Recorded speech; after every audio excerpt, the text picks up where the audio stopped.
السلام عليكم ورحمة الله وبركاته، والصلاة والسلام على رسول الله. حبيبنا شفيعنا هدينا إلى كل خير في مصلحة الأمة جميعا. ازيكم يا حبايبي، عاملين ايه؟ يا رب تكونوا بخير. أهلا بكم متابعين قناتي وقناتكم قناة كل ما يخص ست البيت. فيديو جديد النهاردة من عند الطيور بتاعتنا. في الفيديو ده هقولك لو انت عايزة عندك مكان كبير وفكرتي ان انت تعملي مزرعة كتاكيت، لازم اهم 4 حاجات لازم تاخدي بالك منها عشان المشروع يمشي معاكي كويس وما تخسروش فيه. طبعا الجو دلوقتي حر جدا، عشان كده لازم تاخدي بالك من حاجات مهمة، وخاصة الناس اللي شغالين في مزارع كبيرة لان هم بيبقوا مربيين اعداد كبيرة. فانت لو هتفكري ان انت تعملي مزرعة في الحر الشديد جدا ده، لازم تاخدي بالك من سلامة الطيور او سلامة الكتاكيت. لازم تتأكدي ان دورة الكتاكيت دي ان شاء الله هتنجح معاكي.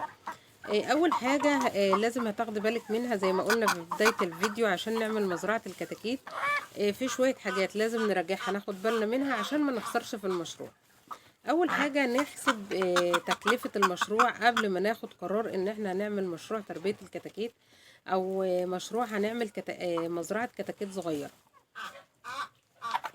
التكلفة الحقيقية للدورة بتاعت الكتاكيت ماهيش بس ان انتي بتاخدي بالك من سعر الكتكوت اشتريتيه بكام والعلف اشتريتيه بكام. لا، هي بتعتمد بشكل كبير على الحالة الصحية بتاعت الكتاكيت اللي انت عملتيها. ويا ترى انت مجهزة المزرعة كويس، لان اي تقصير في المرحلة دي هيسبب لك خسائر كبير جدا مش هتقدري ان انت تعوضيها. تاني حاجة بنجهز العنبر بتاعنا اللي هنحط فيه الكتاكيت بتاعتنا عشان نواجه الحرارة لو احنا في الصيف، عشان نواجه الرطوبة لو احنا في الشتاء. لازم نهيئ العنبر كده اللي هنحط فيه الكتاكيت بشكل كويس جدا. بنهيئه ازاي؟ نشوف موضوع التهوية، يكون فيه تهوية جيدة. نقلل الرطوبة، دي كلها حاجات عشان نتجنب موت الكتاكيت وهي صغيرة، عشان لو اتأثرت بالإجهاد الحراري ممكن يموتها. حتى لو فضلت عايشة ده هيضعف مناعتها وهيأثر تأثير وحش جدا على معدلات النمو بتاعة الكتاكيت.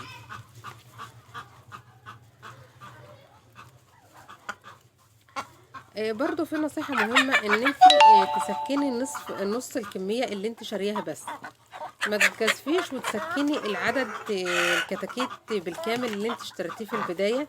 اكتفي بنص الكمية كده عشان تضمني قدرتك على التعامل مع اي حاجة طارئة، وتوفر ليهم تهوية وكثافة مناسبة لكل طائر انت شارياه من الكتاكيت دي. برضو تجنبي العنابر المفتوحة في درجات الحرارة العالية.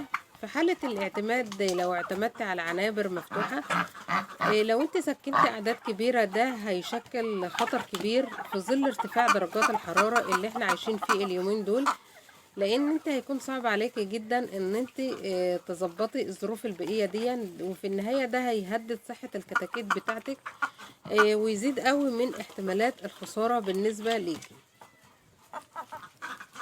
برضو خدي بالك من تقلبات السوق، لان سعر البيع مش مضمون. من الصعب ان انت تتنبئي باتجاه السوق.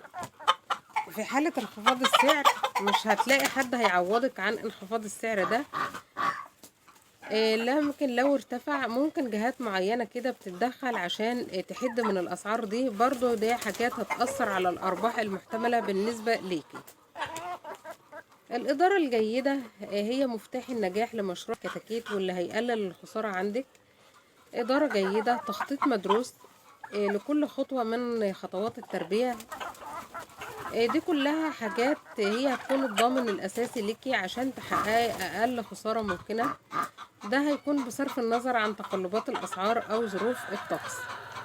مشروع تربية الكتاكيت مشروع مربح جدا، لأن انت بتربيها في المزارع عندك، بتربيها لغايه ما او ممكن ان انت بتكون مزرعه مخصصه للكتاكيت الصغيره. فبيجوا عندك التجار اللي هم بيوزعوا بقى على الناس او كده، فبيجوا بيشتروا منك كميات كبيره جدا. تربية الكتاكيت البلدي او سواء كان اي نوع الكتاكيت هو مشروع مربح. بس خدي بالك من الحاجات اللي قلنا عليها في الفيديو عشان ما تتعرضيش لخسارة. واول ما تبداي المشروع حاولي ان انت ما تجيبيش اعداد كبيرة قوي على ما تدخلي كده في المشروع، وتفهمي بيكسب ازاي، ايه الحاجات اللي ممكن تخسرك. فما تجازفيش قوي، لازم كده تبدأي بداية صغيرة عشان لو حصل خسارة ما تكونش الخسارة كبيرة قوي بالنسبة لك. ودي اهم نصيحة في الفيديو بتاعنا. حبايبي، ده كان الفيديو بتاعي معاكم النهاردة، والسلام عليكم ورحمة الله وبركاته.